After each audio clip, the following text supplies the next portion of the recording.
Call शुरुआत इस company के साथ कर रहा हूं और बढ़िया आपने नोटिस करा होगा अच्छी रीरेटिंग के बाद मेरे ख्याल से जनवरी से ये स्टॉक एक सीमित दायरे में कंसोलिडेट होता हुआ नजर आएगा। टेक महिंद्रा ने ओवर द वीकेंड ये खबरें ऐसी आ रही हैं कि इन्होंने रीजीन बायोसाइंसेज नाम की कंपनी के साथ मिलकर एक ड्रग मॉलिक्यूल डेवलप करा है जो कि पोटेंशियली कोरोना वायरस को अटैक कर सकता है और इसकी पेटेंट फाइलिंग के काम को शुरुआत कर दी है। टेक महिंद्रा की दरअसल एक R&D आर्म है मार्कर्स लैब, उसके थ्रू ये मॉलिक्यूल डेवलप किया गया है। खैर ये खबर अच्छी है लेकिन ये स्टॉक बढ़िया कंसोलिडेशन के बाद मेरा मानना है डिफेंसिव में फोकस होना चाहिए। 985 के टारगेट्स। नैटको फार्मा खरीदना इस समय डिफेंसिव बेट, खैर डिफेंसिव रहा नहीं फार्मा, जिस तरह का आउट परफॉर्मेंस इसने दिखाना शुरू कर दिया है, लेकिन नैटको फार्मा को रडार पर रखिएगा। वो जो central drug standard control organisation जो है CDSCO, उस पे इन्होंने अप्लाई करा है फेज 3 क्लिनिकल ट्रायल एक पढ़ नहीं पाता हूं मैं, मोलनुपिरावीर कैप्सूल्स के लिए जो कोविड-19 के ट्रीटमेंट के लिए इस्तेमाल होती है। इमरजेंसी यूज कंपैशनेट बेसिस पे है ना, कंपैशनेट यूज के लिए इन्होंने इमरजेंसी अप्रूवल मांगा है इस दवा के लिए।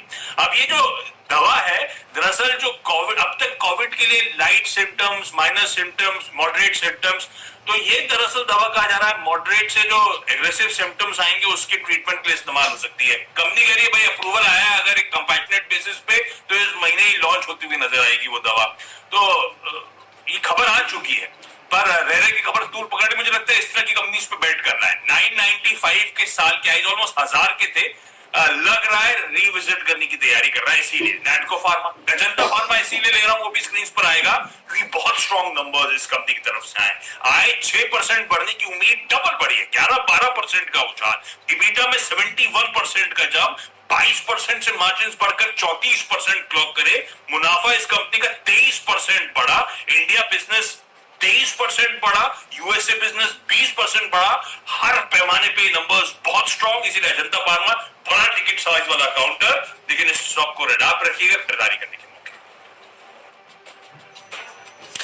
चलिए मेरे तो शुरुआती स्टॉक्स जो हॉस्पिटल्स वाले हैं फोर्टिस और अपोलो हॉस्पिटल्स में लेके चलिए।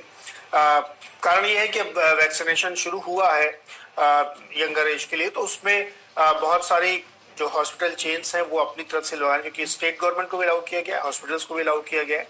तो खबरें वीकेंड के दौरान आ रही थी कि कुछ हॉस्पिटल्स ने इनिशियली शुरू किया जिसमें फोर्टिस का नाम आ रहा था, और ये डेफिनेटली जो फ्री में लग रही है या जो जहां 220 रुपए की लग रही है उससे मच हायर होगा प्राइस इसका, तो 1200 रुपए। Take a 3D trial. Get intelligent frame recommended.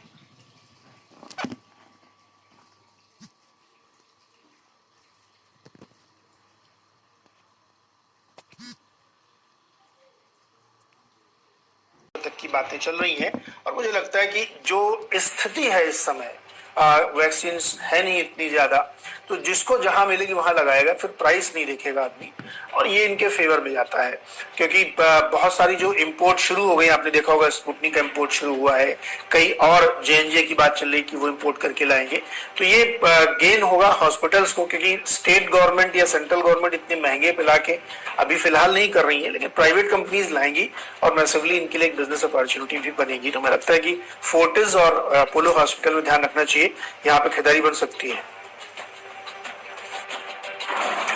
दो और स्टॉक्स, और आपने हॉस्पिटल चेन्स की बात करी, इंटरेस्टिंगली मैं भी 2-3 लेना चाहता था, लेकिन फिर जब टीम कंपोजिशन बनाया तो 2 को ड्रॉप करना पड़ा मुझे भी पसंद आ रहा था। हेल्थ केयर ग्लोबल को स्क्रीन पर लेकर आइए, चलता है कंसोलिडेट करता है, चलता है कंसोलिडेट करता है, सब कंसोलिडेशन का फेज है, हॉस्पिटल्स के लिए टेलविंड है, बिल्कुल सही कहा। तो HCG में खरीदारी करने का मन, और एक्सिस बैंक फाइनेंशियल्स में स्टॉक में बिकवाली, लाजनी बिकवाली की जगह बेहतर वर्ड होगा मुझे लगता है, अच्छे अप्रूव्स के बाद प्रॉफिट टेकिंग शायद स्टॉक में देखने को मिले, अच्छे मूव ऑलरेडी आ चुके हैं, तो एक्सिस बैंक में बिकवाली करने का।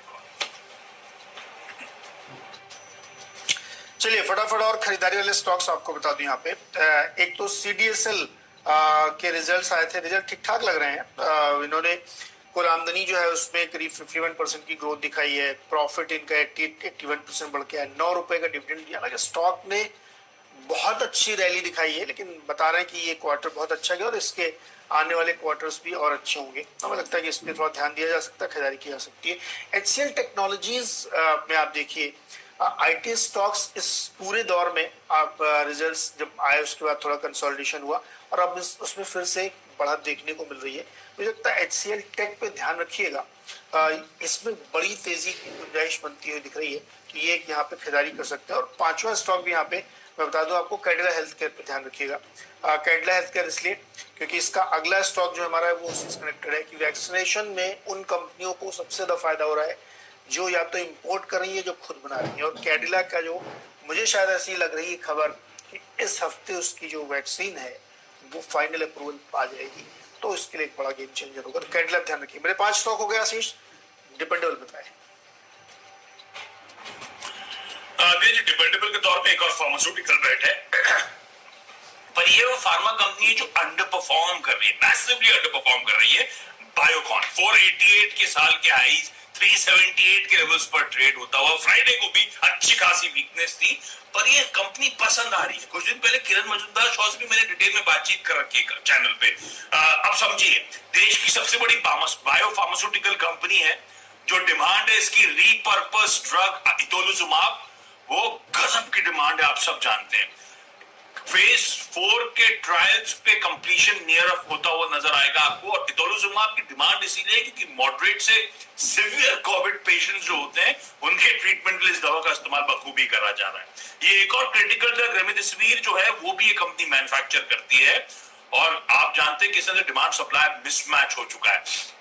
ये कंपनी अपनी कैपेसिटीज दोनों ड्रग्स की बढ़ा रही है। तो रेमडेसिविर की तो काफी तक कैपेसिटी ऑन स्ट्रीम 15 मई तक हो जाएगी। इतोलुजुमाब की कैपेसिटी जून तक ऑवर होती हुई नजर आएगी। सब चैनल पे मैं शॉ में सब डिटेल में समझाया हुआ है। और इस तरह की डिमांड सप्लाई मिसमैच है कि उन्होंने 24/7 कोविड केयर हेल्पलाइन भी शुरू कर दी है। मुझे लगता है बायोकॉन रीसेंट वीकनेस के बावजूद तो फॉलिंग नाइफ को पकड़ने की बात कर रहा हूं, तो थोड़ा सा इफ्स एंड बट्स होंगे, इससे थोड़ा ध्यान रखिएगा। पर मुझे पसंद आ रहा है, मुझे लग रहा है अट्रैक्टिव लेवल्स हो चुके हैं जिन लेवल्स पे खड़ा हुआ है, खरीदारी करने का मन आज के ट्रेडिंग सेशन में। डॉक्टर रेड्डीज डिपेंडेबल है मेरा, इसमें खरीदारी करनी चाहिए। खबरें आपने देखी ली होगी वीकेंड के दौरान आई कि करीब 1.5 लाख स्पुतनिक 5 की वैक्सीन इन्होंने इंपोर्ट कर ली है और उसको ये सप्लाई चेन में डालने वाले हैं। कुछ और बड़ा कंसाइनमेंट अगले 1-2 हफ्ते में आएगा और जून ऑनवर्ड्स ये इनकी यूनिट में प्रोडक्शन भी शुरू होने की उम्मीद है। तो मुझे लगता है डॉक्टर रेड्डीज के लिए एक बड़ी अपॉर्चुनिटी बन रही है, तो इस खबर के चलते मुझे लगता है इसको लेना चाहिए। और मैंने आपको ध्यान होगा जब 4800 के आसपास था तब बोला था, फिर इसने 5000 का लेवल क्रॉस किया, फिर 5100 लेवल क्रॉस किया और अभी देखिए 5170 पर ट्रेड करा। मुझे लगता है जल्दी ही अपने उस पुराने स्तर 55-5800 तक बढ़ रहा है, तो इसको पोजिशनल ट्रेड के हिसाब से भी ले सकते हैं डॉक्टर रेड्डीज को। फटाफट एक छोटा सा ब्रेक लेते हैं, ब्रेक से लौट के आएंगे तो आपको बताएंगे फ्री हिट और डिजिटल्स।